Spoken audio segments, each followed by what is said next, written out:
brought Kenny. And we gotta say, this is something quite exciting. For the simple reason is that migrants comes in all shapes, colors, and size. Man, welcome, Kenny. I gotta say, good to have you among us. You too, man. You too. There's a lot to talk about when it comes down to the journey that we had even together here in Hungary. Yeah. I mean, for how long you been living here already? I keep saying 7 years, but I think I've been saying that for like fucking 4 years or something. I think about 8 years or some shit. Shit. So you came in Budapest in 2017. Cause or 16. No. I could not tell. 18 maybe. 18. Yeah, it was a year before the you know what. The COVID thing. Well, that's a lot of shit happening over there. But yeah, that was like 2000. Yeah, I came here in 2017 actually. Yeah. I think you were here. You're definitely here before we met you. Yeah, so we kind of knew each other for quite a while. But man, it's been a roller coaster since then to be. A roller coaster. Yeah. A roller coaster. Man, since the beginning, all the things that we've been through. Seen some stuff. We gotta give it a little bit of background and context to the people watching as well. Is Kenny and I we go way back. When I mean way back is like we're talking about 6 years. 2018. 2018. And it was a lot of things that happened, and we were working together, and the music and all of that, and what we are today is also thanks to those moments. Yeah, of course. I think you're doing a lot of music right now. That's not as much as I wanna, but money comes first in the moment, and for a long time I was putting like music first. Just struggling by, but I need to pay for my creativity, I need to fund my creativity, but it gives me some time off, man. Like I think I worked like five months this year. Yeah. And the rest has been like. So what, like you work like half of the years and then you. I would say just a little under half. Like it was 4 months last year. So obviously like going back and forth to London. I put tiles on places like shops, bathrooms. Yeah. But I've got a good little number. I just done a couple of big important jobs there. Yeah, you tell me. Yeah. I can't really even name the one because we can't talk. But yeah, just 2 big jobs that really. That's very interesting. So you what you do is that you work your ass off for like 6 months, and then you try to get 5 months off, and that's when you focus on your music. Or I'm not trying to get anything. It's just if a job comes up there, then I get a phone call, and if I'm not doing something here, then I'm going. And generally, if I do like 2 weeks of work there, it's like I could literally take 2 months off. Yeah. So that it just so happened that this last one, it was 3 big stores, a big entertainment venue in London, and then like a kind of high profile client wanted a residential, like an apartment done. Yeah. And it's a big company I work for, but I subcontract to. So it's like you've been doing a lot of these works like since you arrived. So when you came to Budapest, so you start working a little bit here, or you were just always back and forth between London and Budapest. I lived in London for ages, and then and then we moved to me and my ex. We moved to Essex, and then we stayed there for a few years. But constantly, I was making money and working and keeping the ship afloat. She was at university, whatever. Yeah. And after like a few years, I wanted to come here just to follow music, and she could work for a while, And I did, and it worked. It's good, but it's a bigger story than that. I'll tell you that. This is not a psychology therapy. But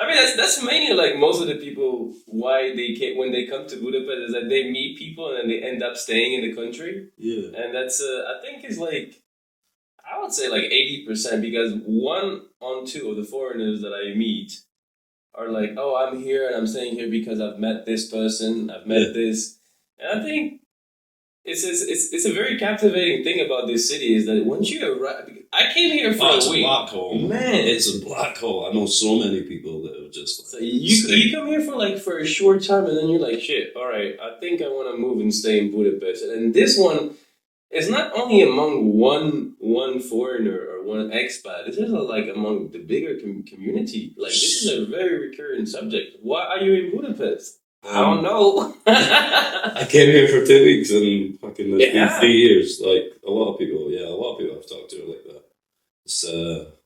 It's kind of an ongoing joke with people who live here. Like if somebody comes, they're like, "Oh, I'm going to take a month to travel around." Yeah, and then they come back 2 weeks after traveling and they chill in Budapest. You're like, you live here now. You live here now. I'm like, it's one of the most beautiful city that I've been around in a lot of places. I've been around a lot of places, but I don't know. But there is something about this city over here that makes you want to stay. It's safe. Like it's safe as hell. Yeah. Like I promise you, man. Like I've lived in a lot of places, and there's a lot more aggravation, and I've seen a couple of like scuffles here in the 8 years or whatever I've been here. I might have been in one or two of them. You know who you are. But like back home, like growing up in Scotland, it was violent growing up. It was rough. You're from Dundee. You could not go out of a weekend and not see some kind of like actual fight. So it's refreshing being here. It's like super safe. But what made you leave Scotland? I loved it, and my music career sort of started there. My mother's bar. Yeah. Same again. I met somebody. We stayed for a year and a bit. We decided to find something bigger. Hence the reason we moved to London. I had a 5-year goal of starting a company, a tiling company, coast to coast tiling. Hey guys, you gotta make sure. Top tiler. But I started a company, and within a year, I started with a really decent company. Yeah. And never really looked back, and I became like, after the 3rd year, there's a website, I became like the first best tiler on this website for one certain year. Wow, and it got me so much work, but it was all residential stuff, which is kind of boring and what the fuck we're talking about. But like, I left Scotland because there's not really much happening for people in Scotland. I mean, you grew up all your life over there? Yeah. 30 years lived there. But I lived in London once when I was like 22. But did you travel like outside of the UK when you were younger? Oh, well, I went on holidays, of course, man. I was like, all over, really. Canada, like all over. Like, yeah. Because it's like, I don't know, man. When I speak to local people, and this is something that happens a lot, and I've noticed it a lot, that every single local person that I know that grew up in the same country that they've been for 20 years, 30 years, are they just want to leave. And I think they get stuck in the country. So imagine like you've been living for 30 years in the same country without traveling. It's all relative. Oh, man. It's all relative. That's why I wanted to leave Scotland. It's like, I wanted something better. When you're in a place, you think to yourself, and it's all in your head, really. You can't go further forward without changing your surroundings, Some people do make it, obviously, like it's not a generalization, but sometimes you just have to leave to go and sort of find yourself. Like, this is something very interesting when people say traveling is self-discovery. And it's a cure for ignorance as well. Like, the more you're around different kinds of people, different races, different whatever. But that's like the problem, and that's like the main difference between you. When you decide, for example, that when you want to go and travel, it's much more easier than when I decide. And this is why I believe, like in the third country nationalists, is that the freedom that you have, even though you are a migrant, as much as I am a migrant as well. But the freedom that you have access by traveling, going to some locations, is a very big advantage compared to those who really cannot go out that much. So I'll give you a good example. Like when I was in Algeria in the desert, I met people that didn't even go out of the desert, and then you're like, shit, man. There's like a whole world out there to discover. The desert's their world, man. It's I think it's a sad thing, man.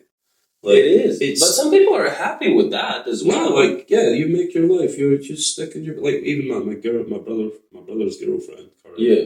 She came to Budapest a month ago, 2 months ago. No, just before I left for work, and she'd never left Dundee. She's like a little bit older than me, you know. She'd never left Dundee her whole life.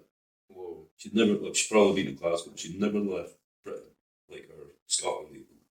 And she's such an amazing person. She's so nice. She's very kind, caring. It's just you sort of don't understand how you could. I can't understand how I could just stay in the same place constantly. Yeah, it's like The world's so big and so good, and so diverse, and it's a lot of talk about how bad stuff is, but it's so good as well. There's so many different. I mean, it's like if you focus on, negative things are everywhere. If you focus your energy on the negative things, that's completely different than when you focus your energy on positive things. And I think this is why when people stay longer in one place, they tend to see only the negative side of the place that they are living in. For example, when I speak sometimes to some few Hungarians, like, hey, how do you think about Budapest? They're like, I hate Budapest. Isn't isn't that a Hungarian thing where you just people are sort of down feeling? I mean, it depends where you hang out. Yeah, definitely. Love to moan. Yeah, no doubt. But it depends really where you hang out as well. Yeah, I suppose. Well, that's true. We ourselves, our community is international as well. Yeah. Even some Hungarians that hang with us tend to sort of feel a bit more positive. More positive, yeah. And it's not their fault. It's just the way. I mean, that's history, you know, with all the history that the country went through as well. But it doesn't change the fact that I think it's one of the most beautiful cities out there. I cannot stress that enough. Even there, it's grey today, right? It's winter. It's a different kind of grey. It's a different tone of grey, I feel. Yeah. I've just been in London, like I said, and it's horrible grey and it's wet, feeling in the air. Everybody's it's just not great. Here, it feels better. It feels like home. Yeah. So you're telling me that your friend has lived and grew up in Dundee? My brother's girlfriend, yeah. She's never seen the sun? Come on, man. There's 2 days in summer. Man, are you joking? She grew up not seeing the sun. Pasty white, mate. God. This is fascinating. I don't know, but when I went, for example, to Spain, I'm more like a sea guy, so I always like the beach and all that. So I don't know why. Seaman. Shit. Man, I don't know. Budapest is actually the one of the. I spent more time here in Budapest than I ever spent in my home country. Yeah. That's not. That gave you something to think about. A lot, then? Yeah. Yeah, so you weren't just Algeria. No, we China. Shit. Yeah, man. It was. I've never done that. China. Man, come on, man. I was living there. Oh, that was a beautiful country. Because you get a lot of bad press about China, you know. Yeah, but what is currently happening with the media and how the stuff. You never know what's happening and what's currently happening. True. But man. I think it has. Come on, it's one of the countries that has one of the oldest history. Yeah, of course. The amount of knowledge that there is available over there. True. And it's like if you never travel to a completely overseas one. I mean overseas to a different continent. Yeah. Man, that's a lot of cultural shocks. A lot. Yeah. Did you have that in the beginning when you came to Budapest, for example? Did you have a little cultural shock? See, not really, because I've always went to different countries. I've always traveled, even as a kid. Yeah. We were always there's a running joke in the family. My brother always got clothes and designer gear, and I always got holidays. And now that we're older, he doesn't have his clothes, and I've still got them holidays. He's pissed. It's funny, It's funny, man. He's yeah. So yeah, of course, you need to see the world a bit, man. Well, like I always say, it opens your eyes on many things, and how for me, when I came here, I mean, I was kind of used to cultural shock, so it was okay. It was very easy for me to really adapt and really fit in the society in order for me to navigate. Yeah. And I mean, in the beginning, I came here with this mindset that I did it. Oh, Hungarian! I'm never gonna need Hungarian in my life. I'm not gonna bother to learn Hungarian, and all that. That mindset. That was not the best mindset that I could bring in. If you are traveling, you have to be very open. It's a very hard language to learn. It is. It is. But I think it's the number as one long as thing. I could order beers and cigarettes, man, I'm fine. And negotiate the deals, because sometimes we work in construction. So. Yeah, of course. So we actually worked together for like yeah, Good jobs, couple jobs. when it was like when I hit rock bottom in my I was like, maybe you hit my fucking shoulder with a steel bar after it just broke. That was fun. That was man. I remember when I first started working with you, I was completely broke, man. Jesus Christ, I was like immigration. Me too, bro. That's why I started working here. Yeah, the pandemic hit hard, mate. I'll tell you. It is. Yeah. And it was nice because I learned a lot, man. It was a completely different field for me to go out and go try different things because I kept getting fired from all those corporate worlds, man. Ah, man. Be your own boss, man. Why didn't you work in the corporate world? You could. I mean, I did. Like, I worked a couple of call centers, but like call center managers and stuff. Yeah. I worked for Tesco. Like I worked, but not in like the shops, like in like the office and stuff. Yeah.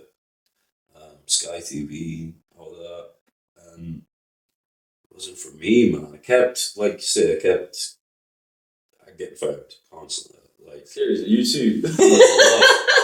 And then I hit like a certain age and learned the skill, and then found a way to just do that Yeah. most of the time.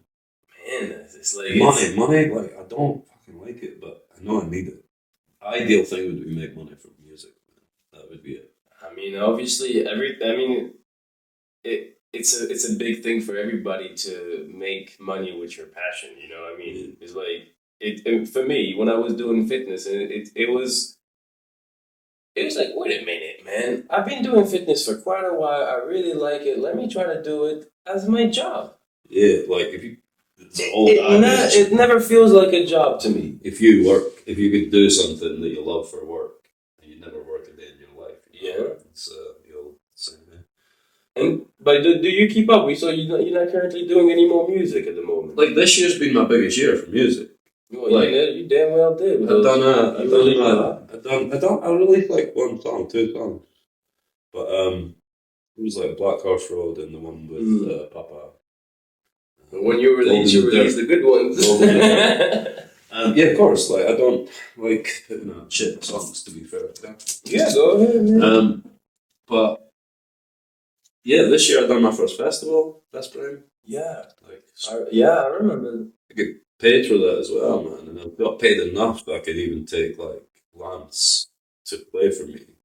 Sick. And then the start of the year, I got to support my like favorite artist, Medium Bill. Shout out. Insane. Like he's a big artist from Alaska, and I got to go and like support him like a month and a half after seeing him play. It's insane. This has been the best year for music. So what was your first feeling when you got your first paycheck as a musician? Well, it was like $20, so not bad. But depends. Like I make more money through like gigs and nights and stuff. Yeah, it's nice to get royalties. How does a musician makes money in today's time? It depends. If you're a recording artist where you're putting out songs, like I say, I was green to it. I'm like new to it all, Yeah, but if you get a PCRS or something, for performing rights, PRCS company or whatever they're called, they find your royalties. So if you're playing in another country, if you're playing on the radio, they will find your record. You will find that, and they'll find some way to pay the production company or whoever put the music out, which is another cheers. So whatever, like Dojang put my music out, I get paid the split or whatever. and that's how I get it. But through some company that finds your royalties and then sends you it in every quarter, so every 3 months, 4 months. So it's Every like 3 months you get your paycheck. paycheck. So it's like basically so from all of the streams that you get from like revenues from like Spotify, YouTube. Yeah, that's 0.004 pence for every play. Just Spotify, it's great. But hey, man, it's still something because It is, definitely. back in the days, you should be like selling record labels. Yeah. Hey, if you're around the right people, producing and putting up music should cost you nothing. And I think that we all met together right here in Budapest actually because it has a very beautiful nightlife and also music life, and there's a lot of young musicians. Insane. So many young talents. Absolute insane music scene. It's fantastic. There's something for everybody. If you like EDM, if you like live music, if you Any like kind. yeah. I mean that was kind of my thing back in the days as well. When I was at university, I was like hanging out with the metalheads. I was hanging out with the emos, with the hippies, with the you name it, techno. Crazy hip hop scene in Hungary as well. It's so good, man. A lot of breakdancers. We used to do the hip hop nights with. Oh yeah, at the Ilato house. Yeah, Ilato. Like doing the rap battles. Man. It's crazy. Like it's something for everybody here, and I'm fucking happy to be a part of it, and I get to push it myself a little. I think if we look back to all of those music years that we had experimented in Budapest, you could definitely make a movie out of it. 100%, man. Yeah. I mean, it's it was stories, man. It was the perfect time, perfect. It's still going on. This is it. It's still going on. A lot of people left though. That's for you. That's like you don't understand. Like I'm in it, man. And there's a new wave of people, and it's constantly evolving. If somebody leaves, there's always somebody that comes back. Yeah, it's beautiful, man. And right now, it's just as good as it was before, but different. It's different people. There was a lot of big success happening when it first started, like Zubi, but everybody that's like coming through, and now it's again with like Ashraf. There's a lot of things happening. But there's a lot of young people. There's a lot of talent. Like you could never understand how many people have got it here. Like it's so good. It's becoming more and more. But I see a lot of this young independent artists to start at least posting on Spotify, and I think that's a very important thing to do. Yeah. Yeah, TikToks as well. Like there's so much you need to do. I'm so old that I just can't be bothered with it. Yeah, I'm not good at it yet. How many, with all these AI technologies, I'm pretty sure you can do something about it. It's time, though, isn't it? Like, I like the fact that we both showed up with a mustache. Let's not talk about the mustache. I went to the barber yesterday to get it, actually. Nice. Yeah, it was like, I need some freshness a little bit. Like, look at me, I don't grow hair, man. And, like, it's took far too long than I'd be even willing to admit. I had a head start in November, if you know what I mean. We're going to the Christmas time, the cold time.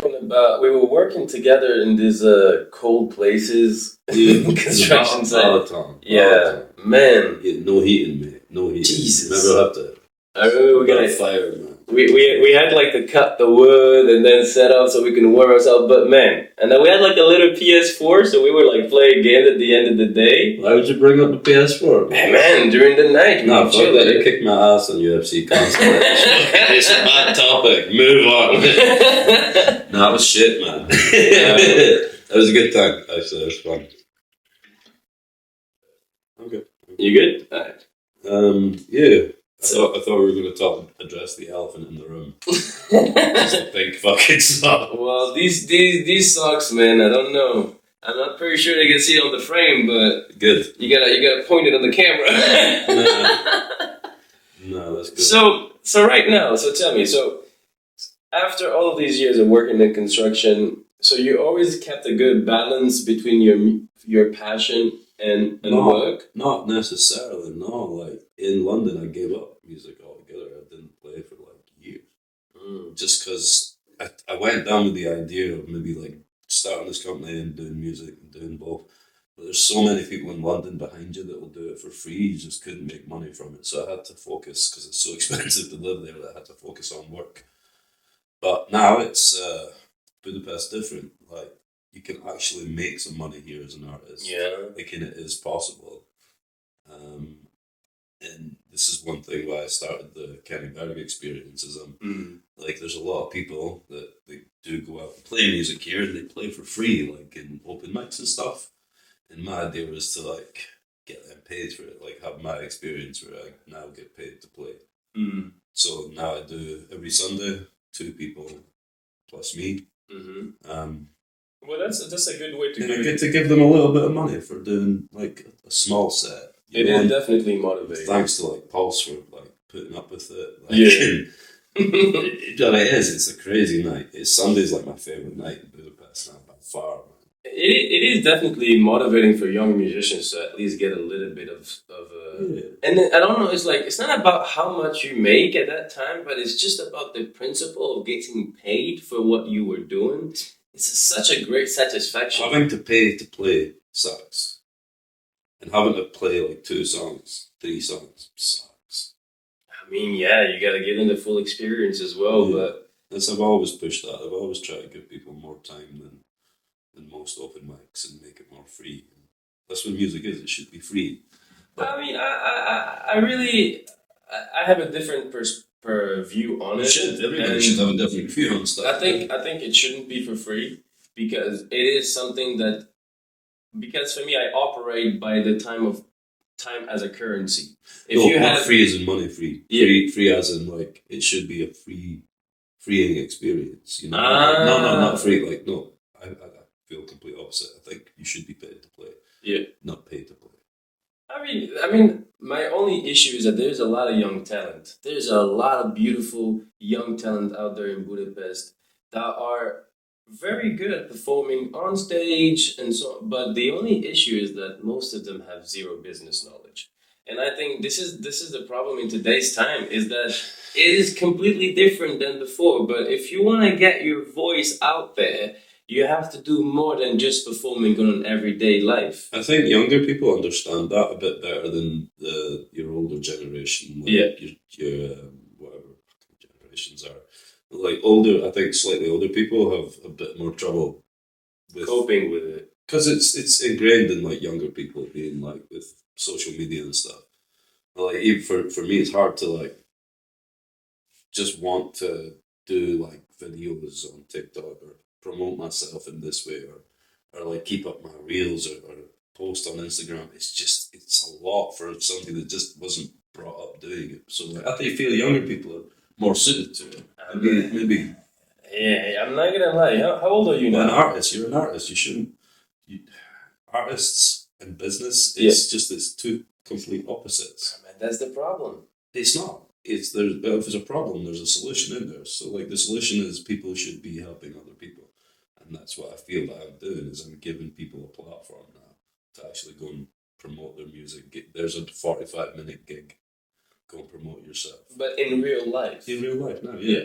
But that's how you grow. Like I've not got lots of listeners on Spotify, but I only released twice this year, and my numbers haven't went down under. It's not a lot, but it's enough to be like, wow, that many people listen to me. Yeah, it's crazy. And I met a bunch of like new up and coming artists in London, and their numbers ain't doing so good. You know, like. So I feel it's because I perform a lot. It's because I get my name out there a lot in Budapest. These things like these festivals, going away playing, like these things help. Performing live helps you get out there, you know? Well, obviously, staying in the house and doing music in the house and then recording is a different way, it's a different strategy. It still is possible. It is. You still do it. It depends on what path you want to go on. You know? If you're like more creative vibe and you're just into your music and you're making decent music and you're posting it online and you're never performing outside, shit, you could grow quicker than the way I'm doing it. Yeah, but the only issue is that most of these musicians have a side job. You know, but I'm talking like if you are willing to go in as a full-time musician and trying to sustain, to sustain yourself, that's a whole different game. And that's why you need a little bit of knowledge of the marketing, a little bit of knowledge of business, so you can combine that with your artist. It's basically how you see yourself, because If you're entering any sort of market, you want to see yourself as a product.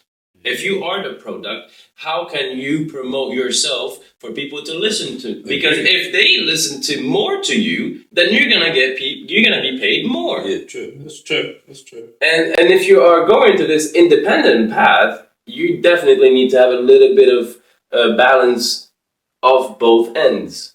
A little bit of business and a little bit of passion of your music. Yeah. I see it. I mean, it's not hard. It's straight maps, of course. If you're better at like doing business and doing music, like that's cool. But a lot of people don't have that. That's why people need to connect and help each other out, you know, because backs get scratched all around that way, you know. Yeah, but think of it this way: helping each other is definitely something very good. Yeah. But until what certain instinct? Well, I would be nowhere without Matthew. No, but that's talking about making the music. That's making the music. But I'm talking about selling the music. He promotes it for. He does a lot. Like, yeah. He puts it into all these like playlists, and you know, like he does a lot of the work for me. I'm very blessed getting to work with him and how he operates with me, you know, or Dojang in general.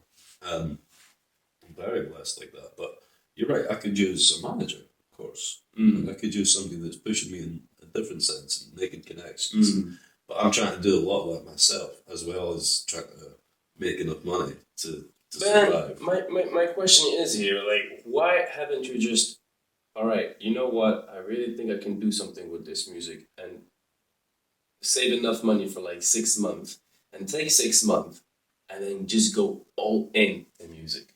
Why haven't you done that? If you really want to make music out of it.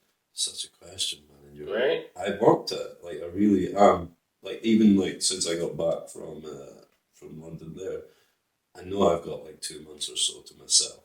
So I'm gonna sit in that. I'm gonna try and like literally buy more like stuff for the house for recording music. Yeah. And I'm gonna try and push that side of it because right now I'm lacking songs. I need to make more songs. And if I make more songs, I know I could get them out there. And then it's an album. If I could make an album in the next couple of months, 3 months, 4 months, something, an album's worth of songs, I'm sure I could get them recorded. And I'm sure we could get them out. And I'm sure it could boost what I've already got, you know. I just worry that it's like, I feel like the songs I wrote, they're a bit, I feel some of them are hard to beat. That's tough, man. And I'm in a good place now. Like when I wrote them, I was fucking cooked, bro. Yeah. But now I'm like in a decent place. I'm happy, and it's very hard to like write songs the way I sing songs when I'm happy. Yeah, but you gotta see it from a different angle here. Is because back in the days we were so much outside with the community. There was so much happening, so we were constantly inspired by those events, and that kind of gave us the inspiration. It's the same thing for me. Like I get older, like I lose the motivation. I start seeing things differently. But all of these experiences is because at that time we were surrounded with the same people pursuing the same thing.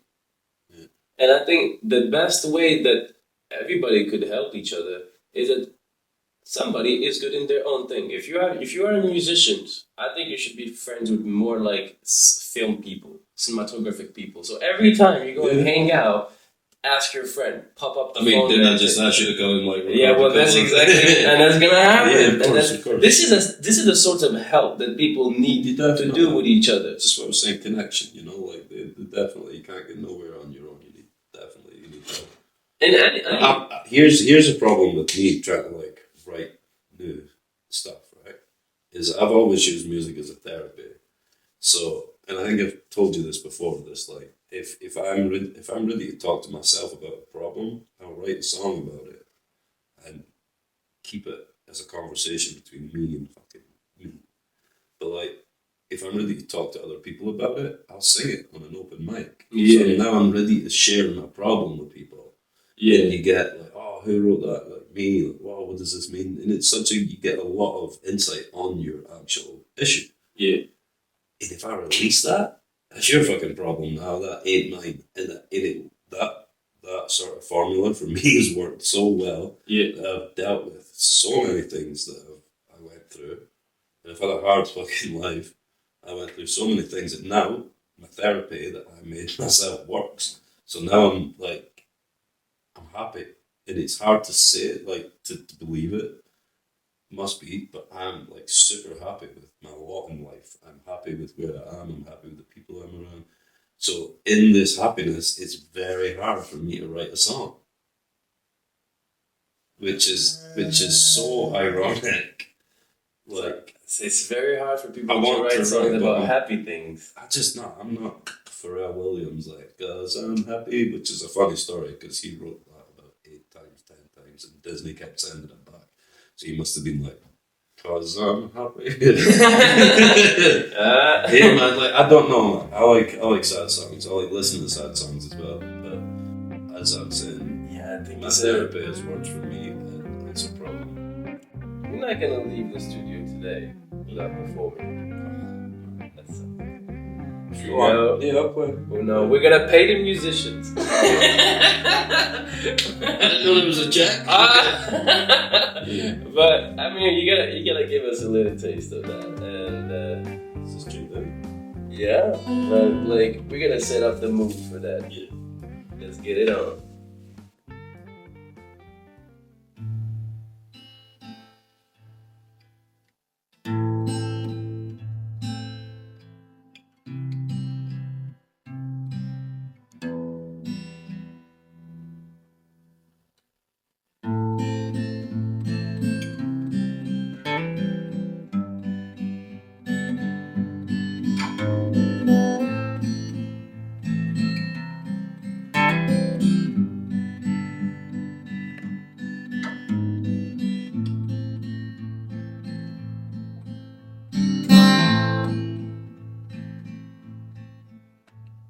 Distance I am from the man to the man I wanna be.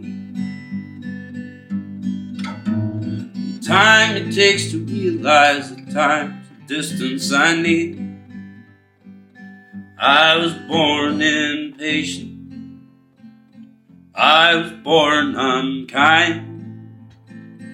But I refuse to believe I have to be the same person I was born when I died. Change is alright.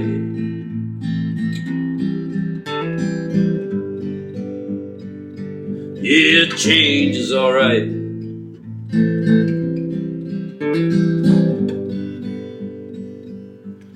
I'm not proud of the choices I made for a lot of my life. Following the shadows when I damn well know man behind me. It's the light, and I lied to my mother. I made people feel like hell, and I refuse to believe I have to keep being cruel, 'cause I'm a coward myself. Man, time is impatient. Fuck that, patience takes time. And excuses will only do good. You're waiting around to die. Everyone's born with self-worth.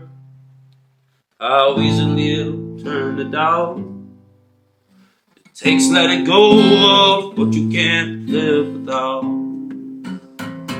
But the blood in the water is the blood of my brother. We both learned that it didn't mean a thing in the end. One was thicker than the other. And I tried having faith, but I rat like a dog. 'Cause I've always been a little bit scared of loving someone just a little bit more than I'm loved.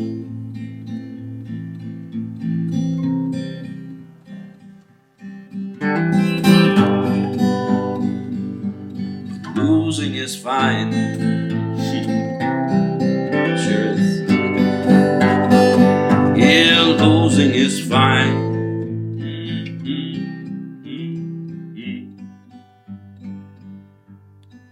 Everything's fine. Professional, bro. Man. You need yourself a clapperboard, man. What a performance, man! What a beautiful song. Man.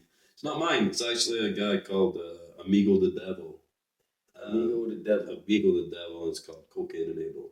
Wow. And I normally sing it like for my brother. It's for him, but he knows that. I'm very happy that I chosen the red light as a background Yeah, for you. Man, that's I'm not gonna lie. You're definitely one of the best performer I see out there. Cheers. Especially when I see you on stage with that song "Bang Bang." Yes. Bang. That's a banger. But it was actually in my Spotify rap this year. Like I'd listened to it, but it's just me showing people it. So I'm like, oh, cringe. yeah, I've got much more songs now than that, man. I'm really proud of the Black Horse Road. I think that's such a nice song. It's a nice story. That's it. And obviously the one with Papa that just came out, Gold in the Dirt, is different. Shall we say? But when I listen to your songs, I think like your song should be like background of a music in the movies is like Breaking Bad or some stuff like that. It's the dream, man. Or Mad Max or something. It's the dream, bro. You know, I think your sort of Blinders, music. I get a lot. Peaky Blinders. Blinders a lot. Peaky fucking blinders, mate. Yeah. You're fucking joking. Shouldn't have mentioned the Peaky. Oh, should I speak? No, you shouldn't. I shouldn't do that, No, I innit? didn't. No. No. In it, mate. No. I'm sorry. You sound a certain type of Englishman. Now, honestly, if you want me to speak fluently like this, I could have a very normal accent. But if I obviously, Trust me, it's not. But it's good. it's not lovely, isn't it? No, it's not great. I'm sorry. We'll see what the people think about Do me a it. favour. Never say like that to me again. All good, man. All good. Yeah. That was that was a very fascinating song. I mean, and I really hope we're gonna hear more original. Yeah. Well, we could do a couple of man. Yeah, and it's not gonna be the last time you're gonna be coming on this show because we're gonna do another. When you get big, bro, bring me back. We're trying. We're trying to hustle. You know, we come from Africa, though, and it's very hard out there. Yeah, don't want me doing that accent. That'll get me cancelled before I'm started. You want to get cancelled? No, I'm good, man. I'm exposed to the risk of being cancelled here, though. My favourite accent, man. But what can I say, man? Thank you for coming, man. Thank you for coming here and sharing your story. And hopefully it will inspire a lot of other people because... I get to go on my birthday now, yeah? Yeah, it's his birthday today. I got a birthday concert festival, mini festival. There you go. 10 people playing. 10 people playing plus... Is it might fucking do something? I make music too. Man, you should. I should come back to that past, but... Yeah, you're welcome. Once again, Kenny, thank you for coming here, sharing your story, obviously, and having a good time. You know, it's been a long time we didn't hang out. I mean... One of the last time we hanged out, even. Yeah. I think this is the only proper one where actually... Yeah, you're not the only one. I'm so busy. Man. I haven't even hung out with my missus in like 2.5 months. I'm busy too. You not know? Like that. But thank you for coming. Thank you. And we'll definitely keep up with that. Ciao, Gotta go. ciao.